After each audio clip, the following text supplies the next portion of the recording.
Selamat malam semuanya. Kembali lagi bersama gua di Studio Misteri. Kali ini gua akan menceritakan kisah teror lelembut di Gunung Karang. Seperti apa kisahnya? Mari simak terus videonya. Namun sebelum lanjut ke cerita, silahkan tekan tombol subscribe dan aktifkan notifikasinya agar channel ini lebih semangat untuk membuat konten berikutnya. Benarkan posisi Anda dan selamat mendengarkan.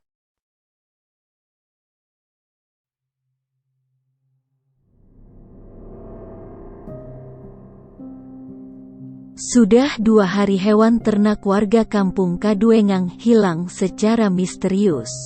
Puluhan ayam lenyap dari kandangnya. Kambing yang dipelihara bertahun-tahun juga hilang. Belum lagi kerbau. Ada 10 ekor yang hilang secara misterius. Mereka yakin pasti ada maling di kampung mereka. Warga kampung itu sepakat untuk memperbanyak pos ronda. Setiap malam para pemuda dan bapak-bapak bergantian menjaga kampung. Mereka sangat hati-hati jika ada orang asing yang masuk ke kampung mereka. Anehnya tidak ada tanda-tanda maling di kampung itu. Selama 1 minggu berjaga, tak satu pun orang asing yang masuk ke kampung. Kasus hilangnya hewan ternak belum terpecahkan, tapi sudah muncul kasus baru. Banyak warga yang melapor ke ketua RT kalau warung mereka kemalingan. Barang dagangan mereka hilang. Tapi si maling hanya mencuri barang yang bisa dimakan saja seperti kue, biskuit, kopi, dan makanan lainnya. Kejadian ini benar-benar menggemparkan seluruh warga kampung. Mereka bahkan menambahkan gembok pada pintu rumah mereka agar maling tidak bisa masuk. Bukan pintu saja, tapi jendela juga ikut digembok. Pak Mashuri sebagai ketua RT mulai kebingungan. Dia heran siapa yang sudah melakukan ini semua. Minggu berikutnya yang hilang adalah rokok. Banyak pemilik warung yang mengadu pada Pak Mashuri kalau rokok di warung mereka ludes di gondol maling. Tapi tunggu dulu, Pak Mashuri enggan buru-buru memutuskan kalau hilangnya rokok warga itu digondol maling. Soalnya rokok Pak Mashuri juga sering hilang. Padahal jelas-jelas ia meletakkan rokok itu di kamarnya. Hal itu juga dialami bapak-bapak dan para pemuda kampung. Mereka sering kehilangan rokoknya. Lengah sedikit rokok itu lenyap begitu saja. Sementara itu di lain tempat, jauh dari kaki Gunung Karang, ada grup jaipong yang reputasinya tak terkalahkan. Namanya grup Goyang Geboy. Mereka sangat tersohor seantero Banten. Setiap mereka manggung yang nonton pasti ratusan orang, sudah macam nonton konser artis ibu kota. Tapi itu dulu. Sekarang grup Goyang Geboy sudah tidak laku. Orang-orang lebih suka nanggap dangdut ketimbang jaipong. Dulhanan pendiri grup jaipong Goyang Geboy sekarang sudah beralih profesi menjadi kuli panjat pohon melinjo. Sedangkan Dian Rara, si primadona yang selalu dinanti-nanti goyangannya, sekarang sibuk jualan sawo di pinggir jalan. Dia sudah menikah dan punya 1 anak yang nakalnya minta ampun. Lain halnya dengan nasib para penabuh gamelan. Mereka semua jadi tukang ojek yang setiap hari hanya termangu di pertigaan jalan, menunggu penumpang yang tak pasti. Sekalinya ada para penumpang itu dijemput oleh keluarganya. Sekarang hidup mereka serba sulit. Tidak seperti dulu saat grup jaipong Goyang Geboy berjaya. Uang yang mereka dapatkan dari hasil manggung melimpah ruah. Tengah malam sekitar jam 12, Dulhanan tidak bisa tidur. Dia lalu masuk ke kamar tempat disimpannya gamelan. Sudah lama sekali gamelan itu tidak digunakan. Alat itu berdebu dan penuh dengan sarang laba-laba. Dulhanan menyalakan lampu kamar. Dia lalu mengambil kain basah dan membersihkan gamelannya dengan kain itu.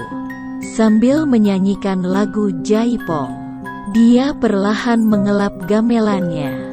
Tak lama kemudian ada yang mengetuk pintu rumahnya. Dulhanan heran. Tak biasanya ada orang yang bertamu tengah malam seperti ini. Segera dia buka pintu itu.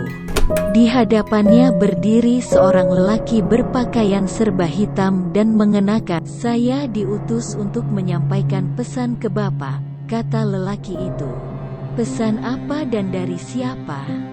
Dulhanan semakin penasaran. "Ini pesan dari Abah Kamdari. Beliau mau mengadakan hajat besar, menikahkan anaknya.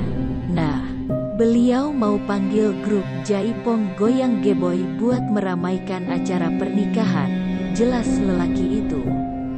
Dulhanan terkejut mendengar penjelasan lelaki itu. Dia tak menyangka ternyata masih ada orang yang mau memakai jasanya. Tanpa pikir panjang lagi, Dulhanan langsung mengiyakan tawaran itu. "Kapan ya hajatnya?" Petik 2. Malam Minggu. "Pak, soal bayaran Pak Dulhanan tidak akan kecewa. Abah Kamdari mau bayar 50 juta, kata lelaki itu. "Wah, mantap itu Pak." Dulhanan bahagia sekali mendengar bayarannya tinggi. "Ya sudah, nanti hari Sabtu setelah maghrib saya kesini lagi ya Pak. Nanti saya bawa teman-teman yang lain buat ngebantu bawa alat-alat Bapak. Kita jalan kaki saja," kata lelaki itu. Tak berlama-lama, lelaki itu pun pamit dari rumah Dulhanan. Saking senangnya, Dulhanan sampai lupa menanyakan siapa nama lelaki tadi. Itu tak penting. Bagi Dulhanan yang paling penting sekarang adalah uang. Dia yakin para personel grup Goyang Geboy pasti mau diajak manggung lagi. Besoknya Dulhanan berhasil mengumpulkan personelnya. Dian Rara, Bedu, Jaro, dan Sardi. Mereka senang sekali mendengar kabar dari Dulhanan. Apalagi saat diberitahu kalau bayarannya 50 juta. Pastilah yang hajat ini orang kaya. Sebelum maghrib mereka semua berkumpul di rumah Dulhanan. Tak perlu menunggu lama, lelaki yang tempo hari mendatangi Dulhanan pun muncul. Dari kejauhan dia tampak tersenyum ramah. Dia juga membawa 5 orang lainnya untuk menggotong alat musik Jaipong. Selepas maghrib, rombongan Dulhanan pun berangkat. Kata lelaki misterius itu, "Abah Kamdari tinggal di kampung Ciberang." Dulhanan belum pernah dengar kampung itu. Dia pun manut saja, yang penting dapat uang. Mereka pun tiba di kampung Kaduengang. Anehnya orang-orang kampung yang saat itu sedang ronda tiba-tiba lari berhamburan saat melihat rombongan Dulhanan. Yang orang-orang kampung itu lihat sangat di luar nalar. Alat jaipongan itu tampak melayang sendiri tanpa ada yang menggotongnya. "Kenapa mereka lari?" tanya Dian Rara. "Entahlah, mungkin mereka kira kita itu setan," kata Dulhanan sambil tertawa. Rombongan itu akhirnya tiba di kampung Ciberang. Suasana di sana ramai sekali. Panggung besar sudah disiapkan untuk pentas Jaipong. Bedu, Jaro, Sardi dan Dulhanan langsung menabuh alat-alat Jaipong. Dian Rara pun meliuk-liuk bergoyang dengan lincah. Penonton bersorak melihat goyangan Dian Rara. Satu persatu, penonton itu naik ke panggung untuk nyawer. Di tengah-tengah pertunjukan, tiba-tiba Bedu izin buang air kecil. Dia turun dari panggung dan segera mencari semak-semak. Saat sebelum Bedu naik kembali ke panggung, Dia melihat seorang wanita cantik yang berdiri di antara pepohonan. Wanita itu berpakaian layaknya sinden. Dia tersenyum ke arah Bedu. Perawakannya montok membuat Bedu terpukau. "Kemari," kata wanita itu sambil tersenyum. Tanpa pikir panjang lagi, Bedu menghampiri wanita itu. Ia dibawa masuk ke tengah hutan dan menghilang begitu saja. Keesokan paginya, para personel grup Jaipong itu terkapar di atas semak-semak. Mereka tidak menyadari kalau semalam yang hajat itu adalah lelembut Gunung Karang. Dulhanan membuka matanya. Tepat di samping kanannya sudah ada segepok uang tunai 50 juta. Bukan hanya itu, Dulhanan juga dibekali puluhan 5 ekor ayam, 2 kambing, rokok berbagai merek dan makanan warung. Dulhanan segera membangunkan personelnya.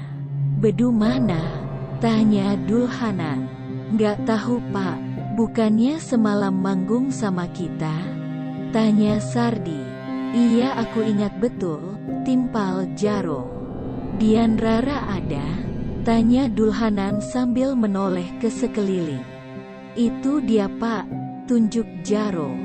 Dian Rara terkapar tak sadarkan diri di atas semak-semak. Pakaiannya acak-acakan. Mungkin Dian Rara kelelahan setelah semalaman suntuk menari tanpa henti.